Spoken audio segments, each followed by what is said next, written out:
All right, it's Tuesday morning, time for our morning house call with Dr. Isaac Bogosh, infectious diseases specialist at Toronto General Hospital. Dr. Bogosh, always good to talk to you. Thanks for the time this morning.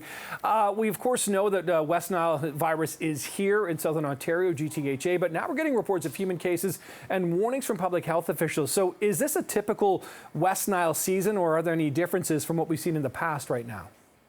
A little too soon to tell, but we know that West Nile happens around this time every year. We usually start to see cases late summer, early fall. Just for people out there who might not remember, that's from the bite of a mosquito. These mosquitoes like to bite at dawn, at dusk, and in the evening time in between.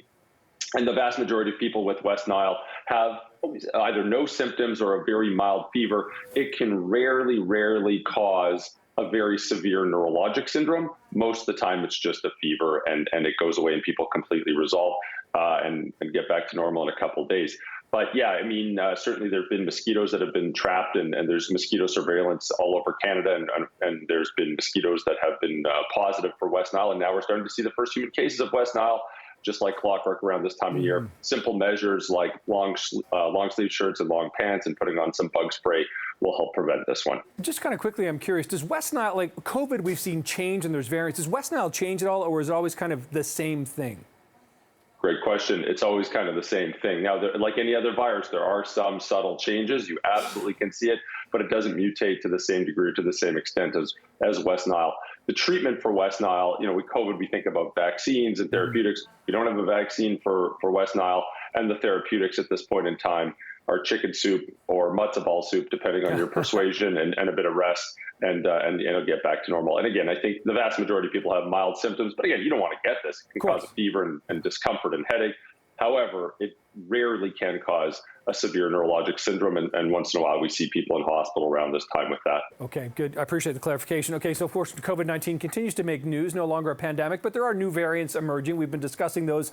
And while I was away in the US last week, I heard reports about a strain that was impacting vaccinated people over unvaccinated. So what's the latest as COVID continues to evolve?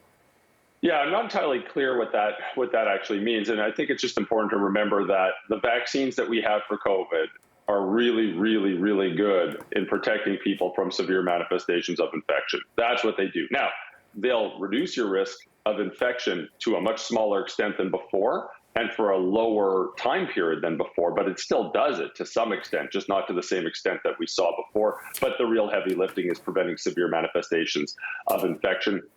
Listen, we see the surveillance across Canada. There's a rise in wastewater. There's a rise in reported cases. There's a rise in the percent of tests that are positive. There's even a small bump in the number of people hospitalized with this infection. It's here. We know it was coming, and now it's here. We know what to do to protect ourselves and those around us, and we can certainly do that. Okay, that's good to hear. This is something that kind of creeped us out this morning. We talked about the story once already, but we've got you on this morning, so we want to bring this up with you. And I'm sure as a scientist, as a doctor, this has sort of reached your radar. An Australian neurosurgeon investigating a woman's mystery symptoms plucked an 8-centimeter wriggling worm from her brain. This is a 64-year-old woman. The doctor admitted to feeling a bit sick when they pulled this one out.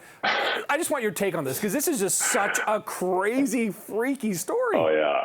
This is wild. This is wild. So for starters, obviously, this doesn't happen all the time. In fact, this is the only time this has happened. That's why it's such a big deal. And yeah, you can imagine this person had some abdominal symptoms, some systemic symptoms, then some neurologic symptoms, including forgetfulness. They scanned her brain. They saw that there was something in the brain. You can see on that picture there, the frontal lobes. They're like, okay, we need to go investigate with a biopsy. When they're taking something out, they pulled out a live worm. This is so incredibly rare. The worm, the parasite, is called Ophidascaris. That's a roundworm. And you get it from the accidental, or I guess intentional, but mostly accidental ingestion of python feces, or contaminated python feces. So she was eating some grass or some vegetation, and there must have been some accidental contamination with the feces of a python. She accidentally ingested the eggs. The eggs turned into a larva, caused these symptoms. The neurosurgeon plucked it out. Insane case. I'm glad she's doing better.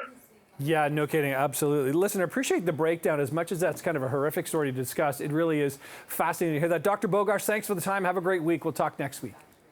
Be well. Take care. Thank you. And you as well.